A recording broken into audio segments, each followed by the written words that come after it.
hay unas 15 universidades, una ciudad universitaria, de las más universitarias de Colombia. Entonces, la gente estaba enfocada en ser profesional. Luego, una ciudad que tenga 280.000 habitantes, donde haya 15 universidades, ¿qué creen que están haciendo los jóvenes? Estudiando.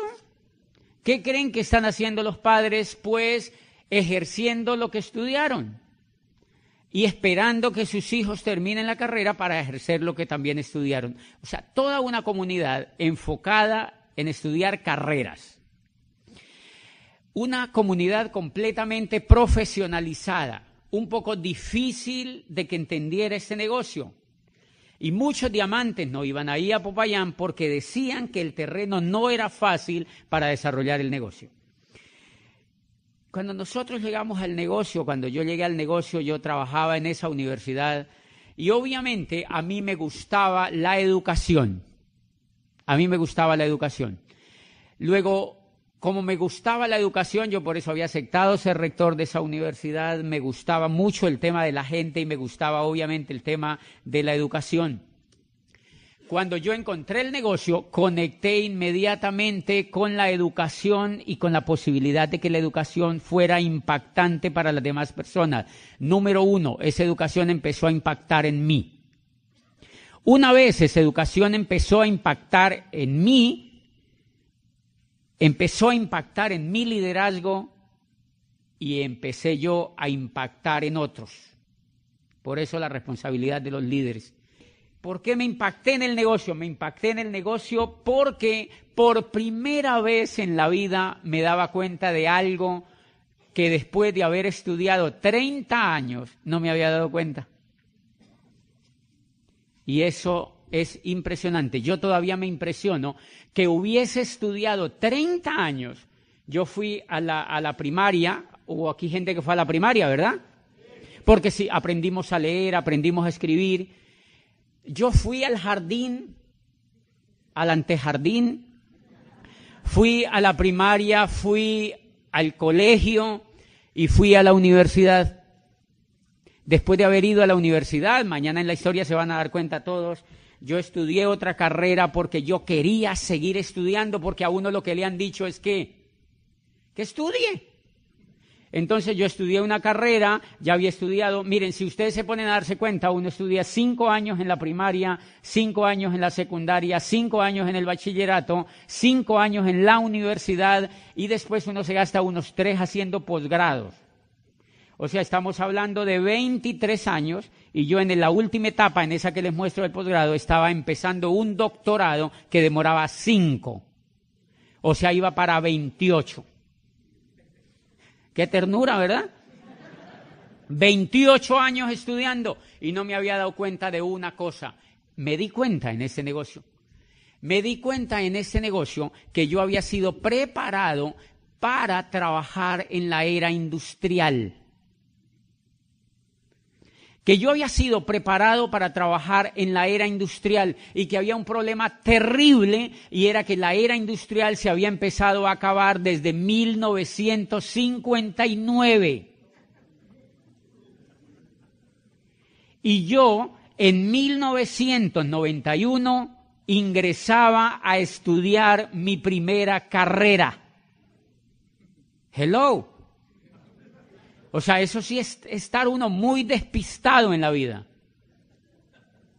Es estar uno muy despistado en la vida. Todo el enfoque familiar, todo el enfoque profesional me llevó a estudiar para trabajar ¿dónde? En la era industrial. Yo no sabía que la era industrial se había empezado a acabar desde 1959 y hay una parte de una obra espectacular de un hombre que vive aquí en los Estados Unidos que dice el mundo, eso me impactó cuando leí eso. Dice, el mundo ya ha asimilado la idea de que de que acabó la era industrial y de que entramos oficialmente a la era de la información. Dice, los negocios como General Motors y Ford Motor Company pertenecen a la era industrial. Dice, las franquicias como McDonald's y esas franquicias famosas son la frontera entre la era industrial y la era de la información. Dice, pero los negocios de mercadeo en red son la auténtica demostración de la era que vivimos, de la era de la información. Y eso me impactó, y eso a mí me impactó.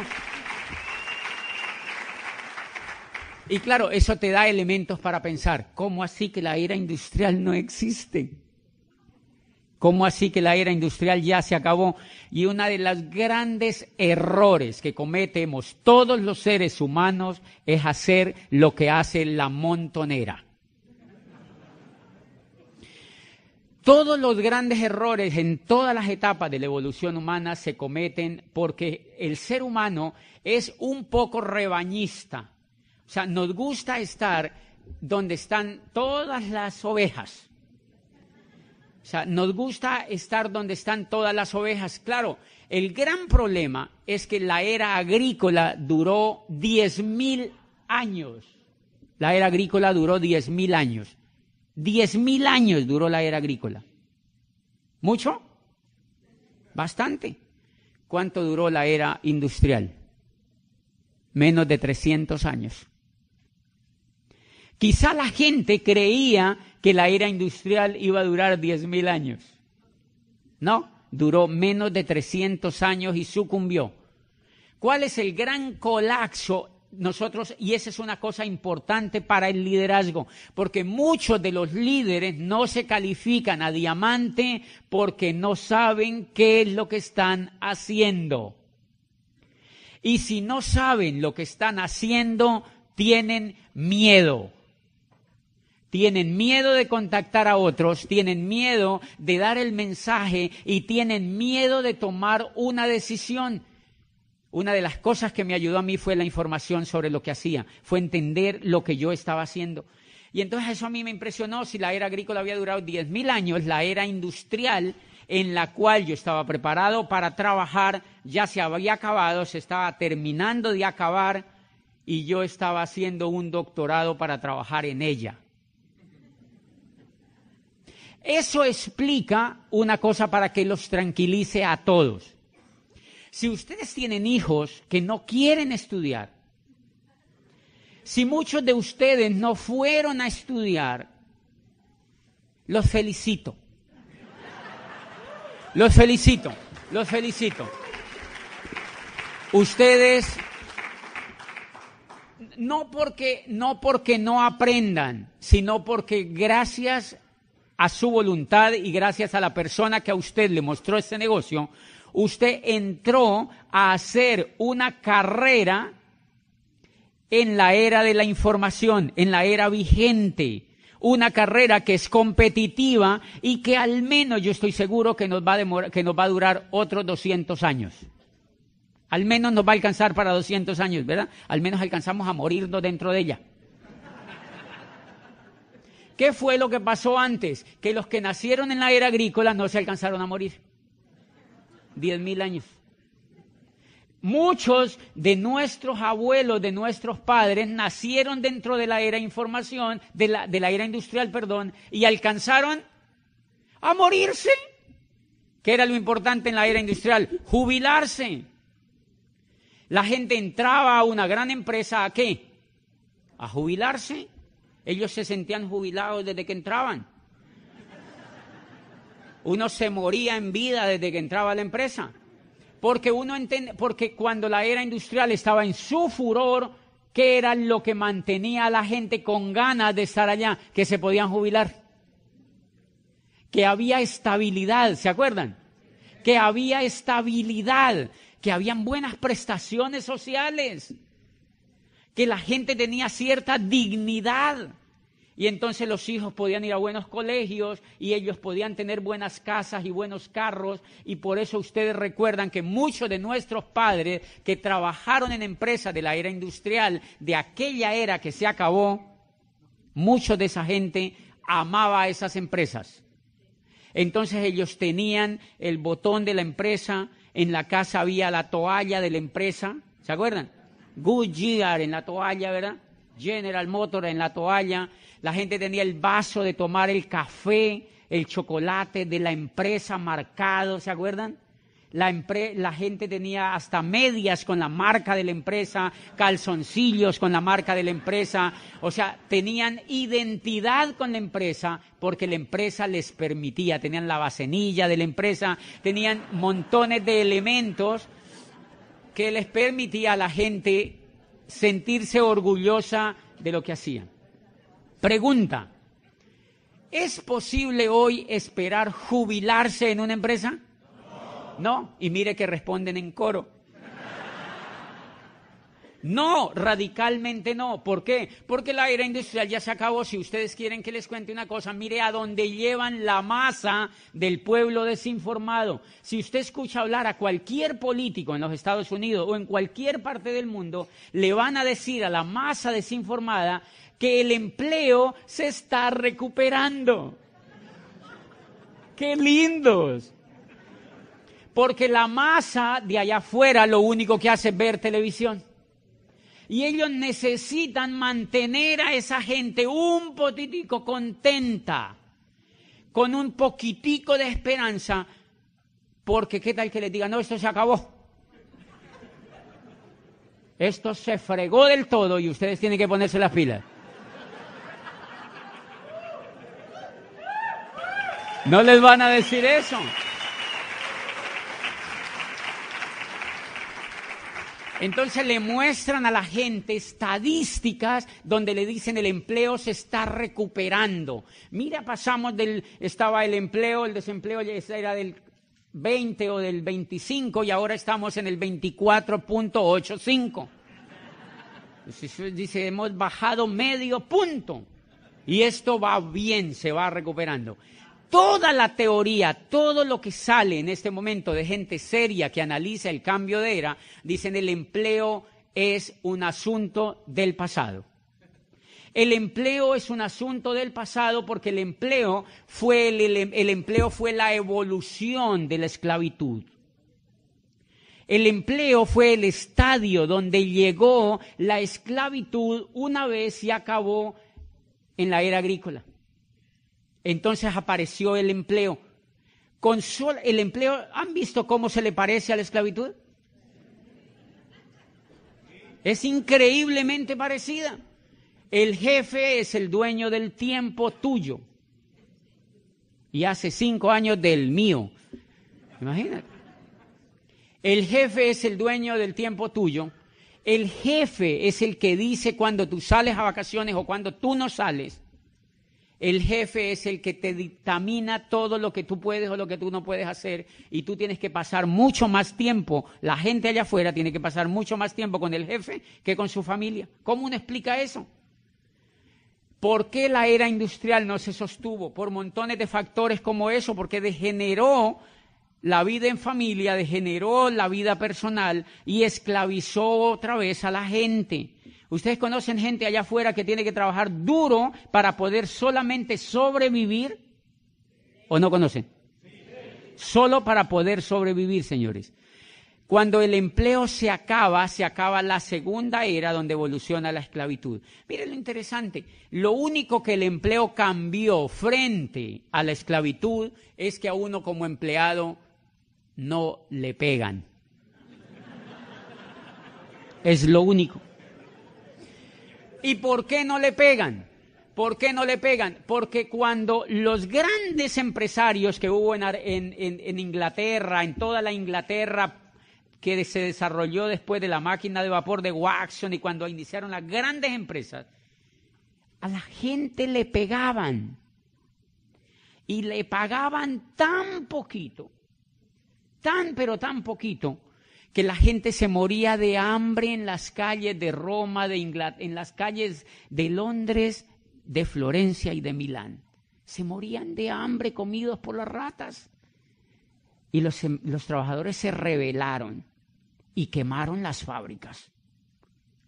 El ser humano, cuando le tocan una parte que es la dignidad, pero hay algunos grupos humanos que cuando le tocan la dignidad, a esa gente le habían tocado la dignidad en lo más profundo, porque había muchos compañeros que perdían la vida, se rebelaron y apareció la primera gran revolución del trabajo y quemaron las fábricas completamente, las arruinaron. Y entonces el Estado incipiente les dijo, ok, vamos a legislar. Eso hay que controlarlo. Señores empresarios, ustedes pueden contratar a la gente, pero hay unas leyes que los van a controlar. Mínimo les tienen que pagar el salario mínimo. Número 1. Por eso existe el salario mínimo, si no nos pagaban lo que les diera la gana. Si no, la gente diría, no, harta gracia que le dé la comida, ridículo. ¿Sí me entiende? O sea, la gente, la ley le dijo, mínimo le tienen que pagar el salario mínimo. Número 2, no les pueden pegar. Porque si les pegan, incurren en la violación de la ley penal. Por eso es que a uno no le pegan. No le pegan físicamente, pero le pegan psicológicamente a la gente. María, si tú no rindes, hay 50,000 personas de México que quieren pasar la frontera.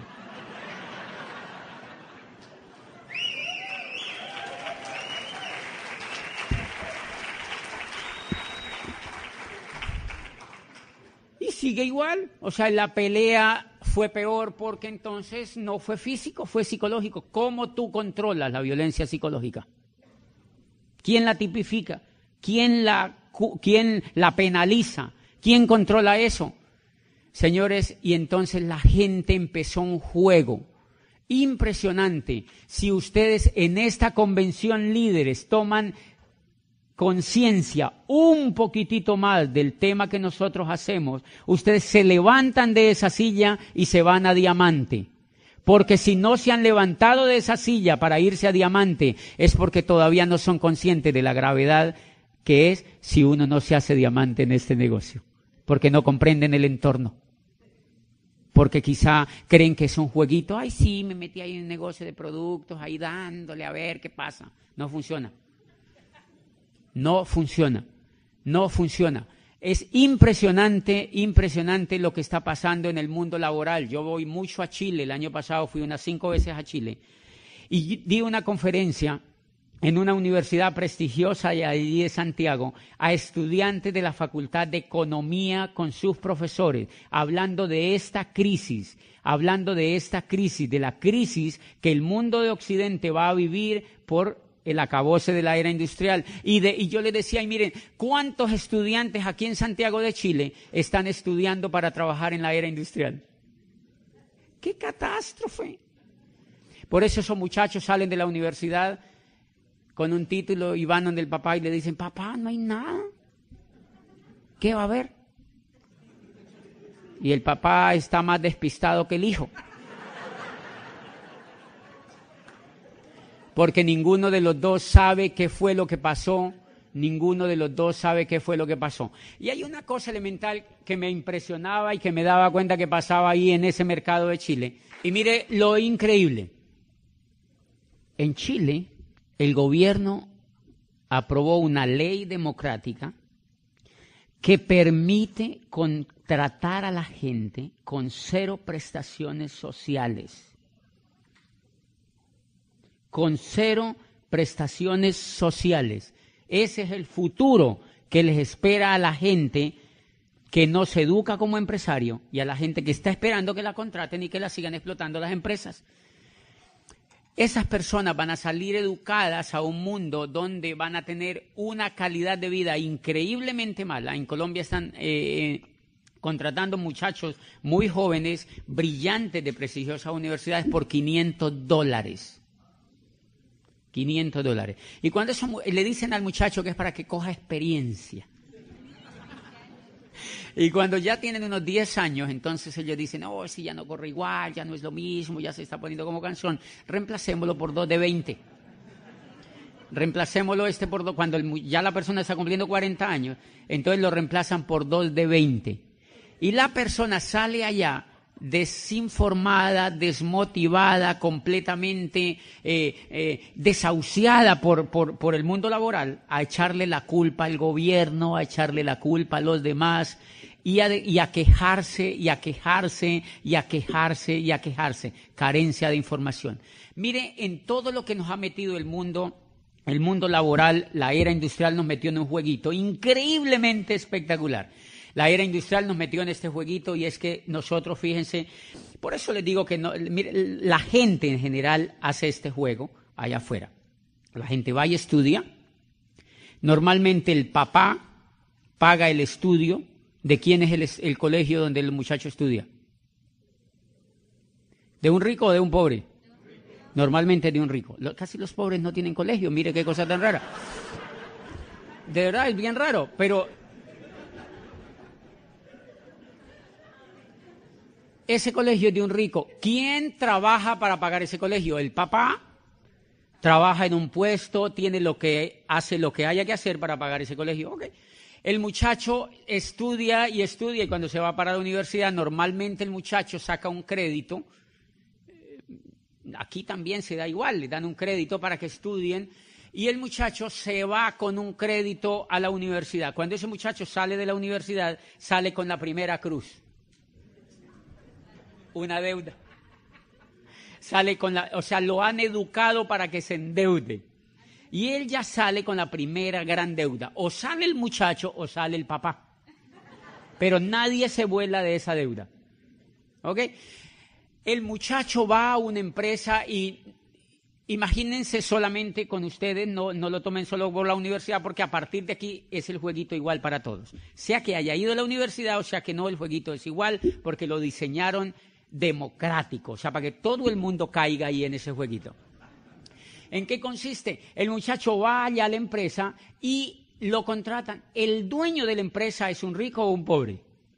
Normalmente es un rico o es alguien que tiene más ingresos que el que quiere trabajar, porque si no tuviera más ingresos que el que quiere trabajar, pues el otro no iría a trabajar allá. O sea, uno va a trabajar, adivine por qué. Porque ama el trabajo. Porque lo ama. Yo les propongo, si ustedes les dicen mañana que a partir de mañana, así vayan a trabajar, les van a suspender el pago por un año, ¿ustedes seguirían yendo así felices? ¡Oh, yo trabajo en AT&T, así! ¿No? ¿Irían? Uno va a trabajar porque tiene que vivir. Lo que pasa es que la gente, a uno lo educa para que yo amo el trabajo. O sea, sí, hay gente que le gusta lo que hace y no todo el mundo lo hace por dinero, pero la gran mayoría de gente le tiene que ir a trabajar porque no tiene dinero. Y entonces miren lo que pasa, el muchacho va a una universidad, sale con una deuda y va y se emplea a una empresa, la empresa del rico, y el rico se asegura que le pague lo suficientemente poco para que él nunca se vuelva rico. Y el muchacho no sabe cómo es el juego, es el juego de la economía. Entonces el muchacho se va para la casa y cuando llega a la casa, como él ya tiene sueldo, él dice, estoy como aburrido aquí en la casa. Entonces él va a un centro comercial y en el centro comercial lo primero que ve es un plasma. Y él dice, no, pues yo no lo voy a comprar a contado, yo lo voy a comprar a crédito. ¿Quién le vende el plasma? Un rico. Y entonces él se sienta cada que sale del trabajo, ya ahora va a trabajar todo el día y se sienta a ver el plasma. Y en el plasma le dicen todo lo que tiene que hacer y comprar. ¿Qué hace el muchacho? Va y compra lo que le dicen en el plasma. ¿Dónde va a comprar? Al almacén de un rico. Y él no se da cuenta, él va y compra al almacén de un rico y normalmente cuando él compra, él se da cuenta de un detalle, no le alcanza la plata. Yo les quiero hacer una pregunta. ¿Alguien ya se dio cuenta de ese detalle?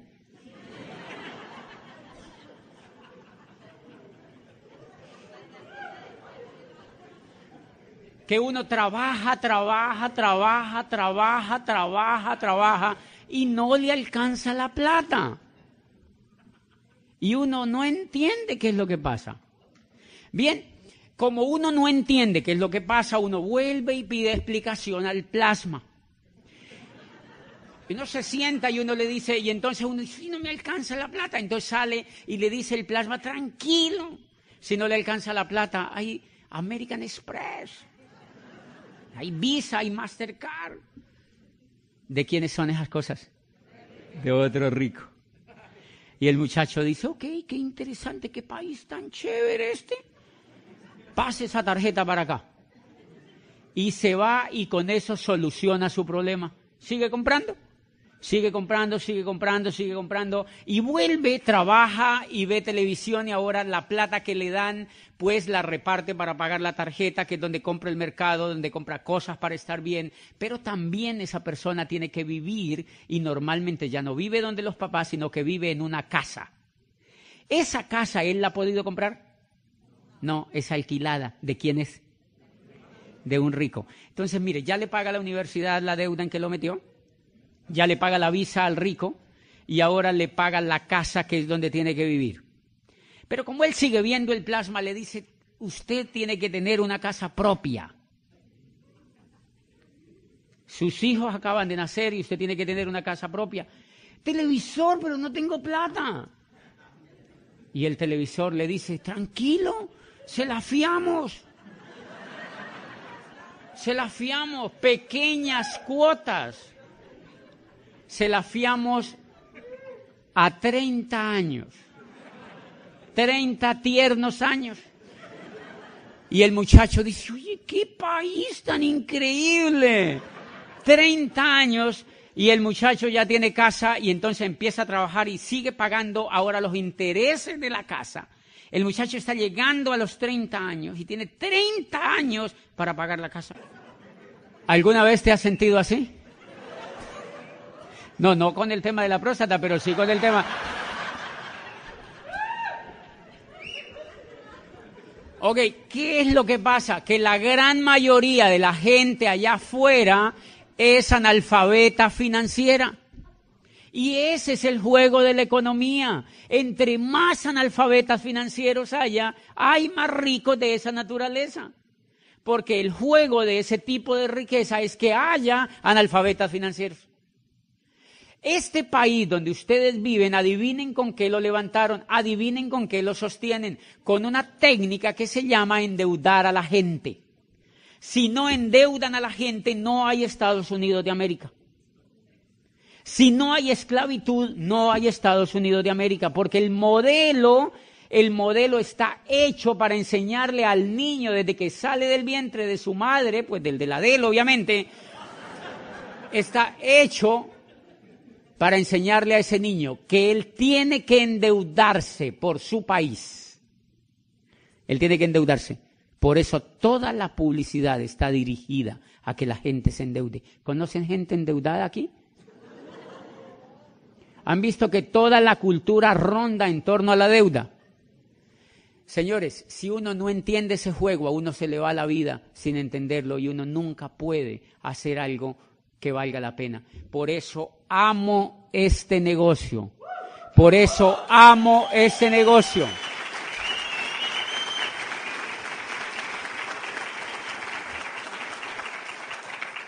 Por eso amo este negocio, porque cuando Rhys DeVos y Jay Van Andel lo crearon. Lo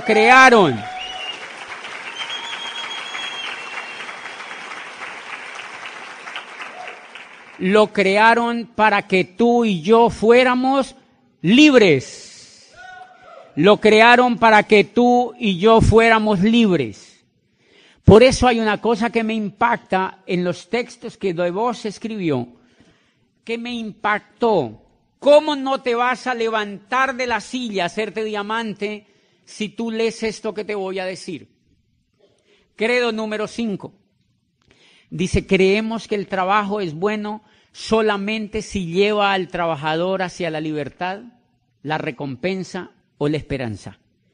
Dice, si tu trabajo no es satisfactorio en lo emocional, en lo psicológico, en lo espiritual y financiero, lo mejor es que lo dejes lo más pronto posible y te consigas otro que sí lo sea.